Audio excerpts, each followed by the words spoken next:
We actually have nothing that we can give God. There's nothing we can take from him. We can't harm him. We can't help him. You say, well, and he doesn't need us either. That's the other thing. And if we mess up and we decide we're not going to be associated with him anymore, he just keeps going. As a matter of fact, he was here without us. He was here without creation. He was here. And he has no need of us, kind of like a mountain doesn't need us, right? But he wants us. He wants us to be with him. He wants to be with us. And that is a unique thing for someone who is absolutely superior to everything. His mindset is very different. We'll talk about that today. His mindset and his way and his approach is very different from the way we've been trained, the way we've been experiencing. And one other thing. He keeps intimate records of everybody. He keeps intimate records of people who reject him, who hate him, who ignore him. He keeps intimate records of those who support him, who are part of what he's doing. And how he does that is he writes their names and has all kinds of special information about each one. But where he writes them, that's different.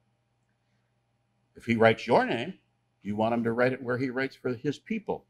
And if he writes your name and he writes it where he puts the world's people, you don't want that.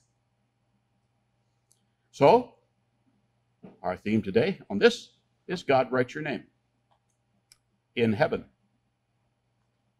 And that's significant because his name is in heaven. So our first thought, our first division here, and we'll turn over to Jeremiah 17, where of course you know what it says in Jeremiah 17. You already know that's where it says that the heart is deceitful above all things, who can know it? And so that's obviously what we're going to talk about. No, it's not. Jeremiah 17 says other stuff too. As a matter of fact, it says things that are exquisitely encouraging, and frankly, if the world understood what Jeremiah is saying in verse 17 or chapter 17, the world would be very, very aware of their state before God. The first thought here is there are human creations that God has made, and he keeps track of them differently than he does his holy ones, his chosen, separated ones. He keeps track of those who are different than the ones who are following him. He writes their names in a different place. Jeremiah 17 in verse 5. Thus, in verse 5 of Jeremiah 17, thus says the Lord, cursed is the man who trusts in man and makes flesh his strength, whose heart departs from the Lord. So this is someone who internally, with all their very emotion and being, is departing from and has decided to depart from the Lord. Go down to verse 7, Jeremiah 17, verse 7.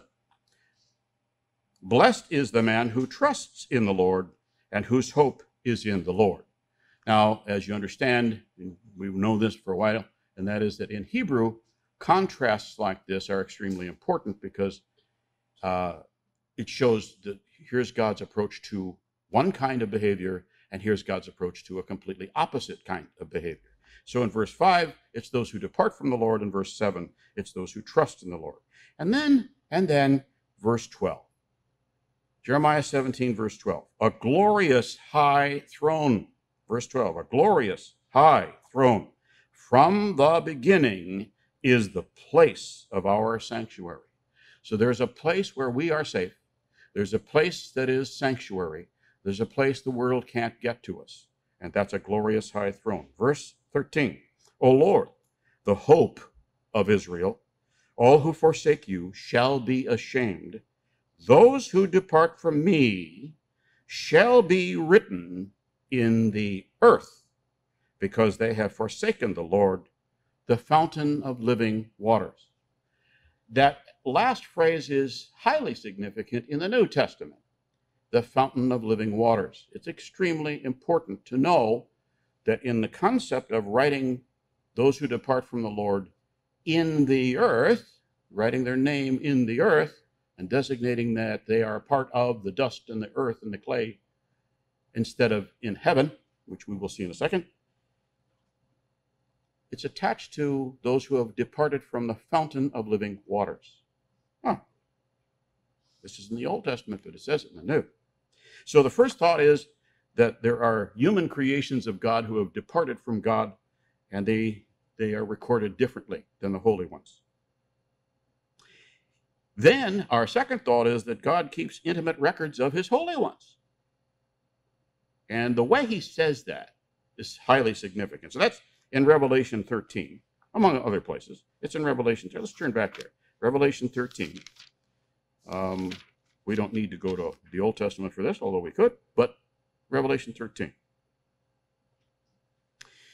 Now, it's kind of hard to understand why it's written this way until you realize we're going to have to do a context thing here, a little context. Revelation 13, verse 4. Let's start there. It allows us context.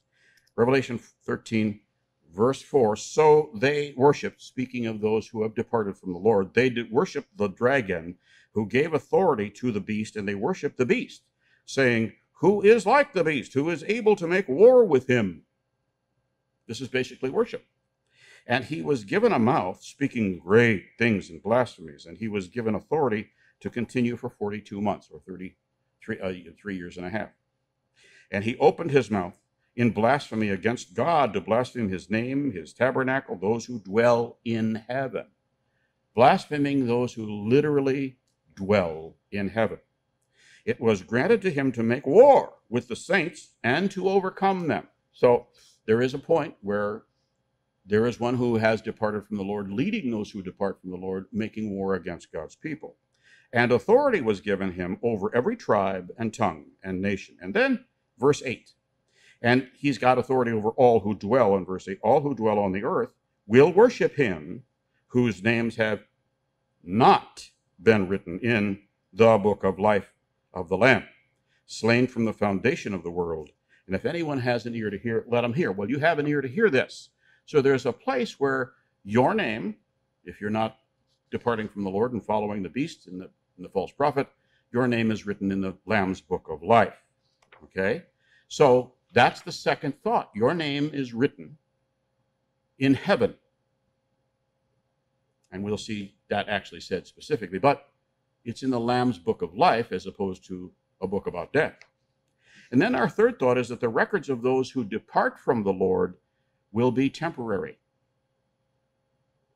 Those records are temporary. Okay, we're in Revelation. Let's go over to Revelation 21. Like a page or so over. Revelation 21.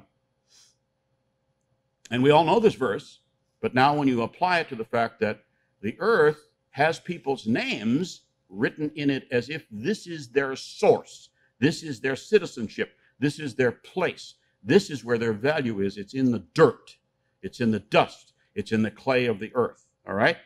Okay, so Revelation 21, verse 1.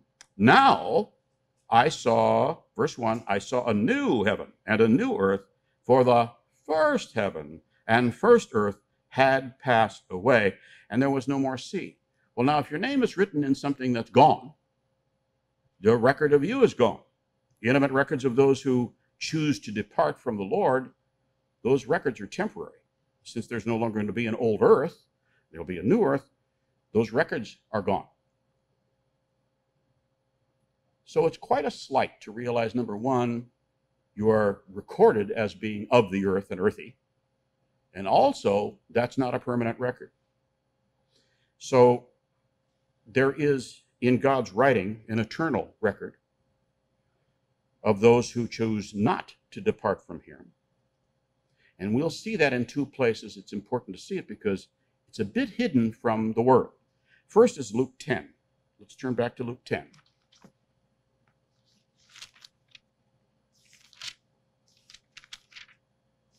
Get back here to Luke 10. There we go. Excuse me. Luke 10, verse 20. Luke 10, 20.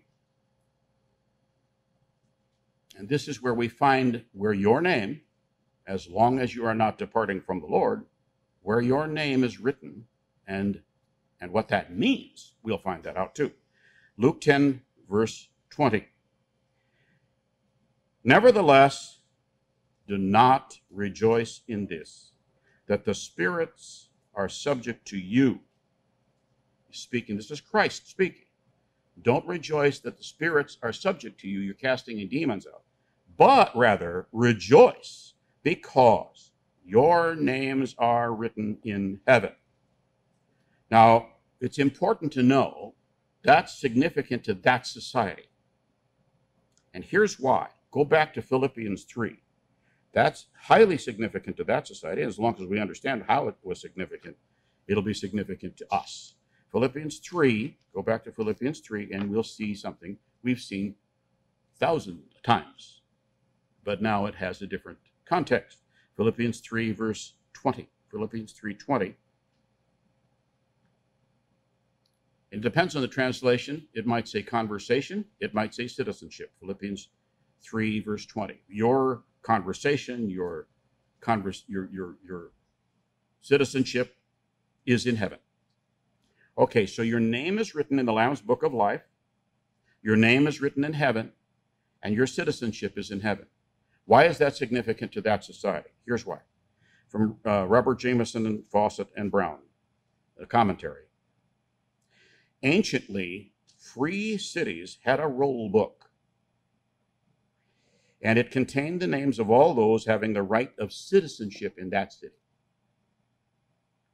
So what he's saying here in Philippians, this is Paul speaking to the church at Philippi, is your names, even though they may be in the book of the city of Philippi, your names are actually written in heaven.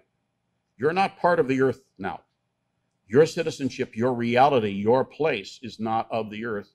You are now separate. You are holy because the one who is holy separated you from this world. And God keeps this intimate, complete record of every one of his human creations. Where's your name written? Where do you want it to be written? Where do you want it to be written forever? Now understand, there's just one minor extra thing here. One more thing. And that is the scholars, the Pharisees, the Sadducees, the scribes, the scholars, who were, as they put it when they talked about Christ not being educated, how can he talk like this? They were lettered, they were educated. How that worked is that from the time they were children, they were trained in school, as Jewish children were trained in school to memorize. Until they were 12, they had the opportunity and hoped to memorize the Pentateuch. So the first 5 books of the Bible, they actually memorized. Well, think about the practicality of that. It was very expensive to have a book. You couldn't own a book. So you memorized it. And they did that in school. By the time you were an adult, you had the option of memorizing the Old Testament. So people who were scholars did that. They wanted to be a rabbi. They wanted to work in the field of religion, the Jewish religion. Well, when you talk to them, there's a whole history about who the people were, why they were there around Christ at that specific time. Shorthand is they expected the Messiah.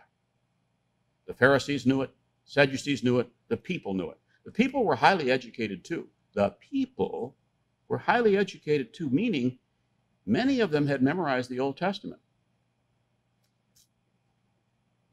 So if you said something that referred to them from the Old Testament unfavorably, they knew you were insulting them and also maybe correcting them. Go back to John 8. John 8. Just one more thing should be covered here. John 8. The scholars of the prophets at the times around Christ knew of the curse of having your name written in the earth because you have departed from the Lord. They knew what Jeremiah 17 said about those who departed from the Lord. John 8,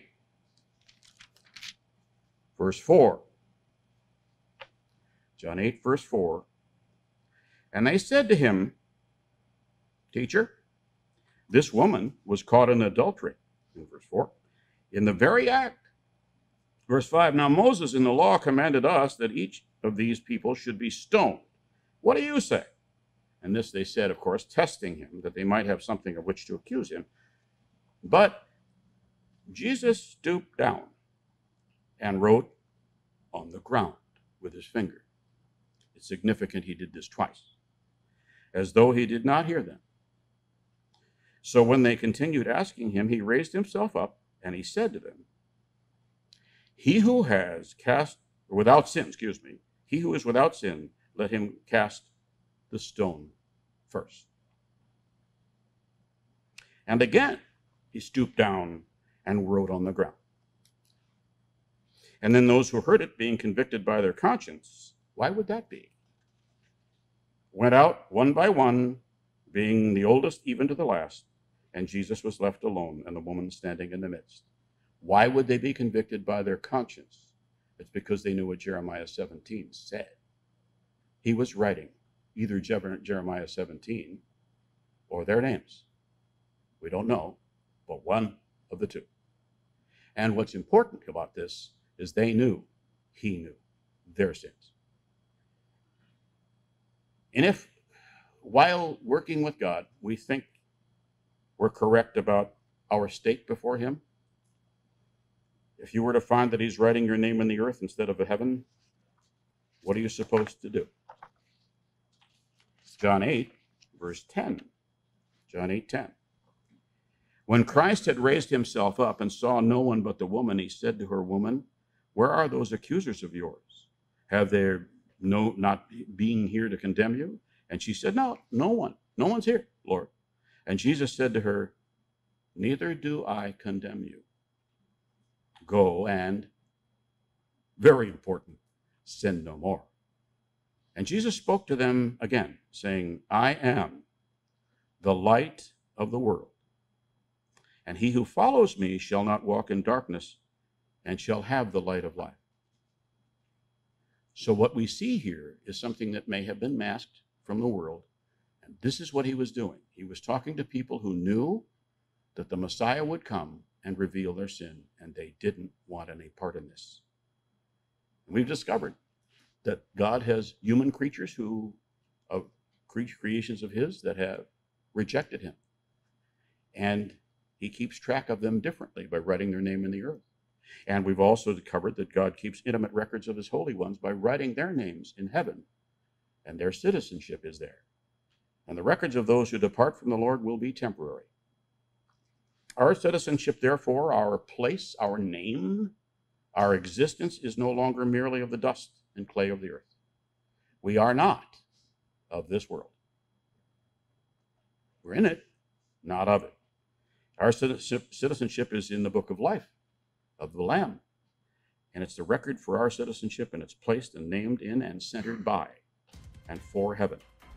So he says, follow him, rather than the deceitful heart within us, as a citizen of his. Because why? God writes your name in heaven.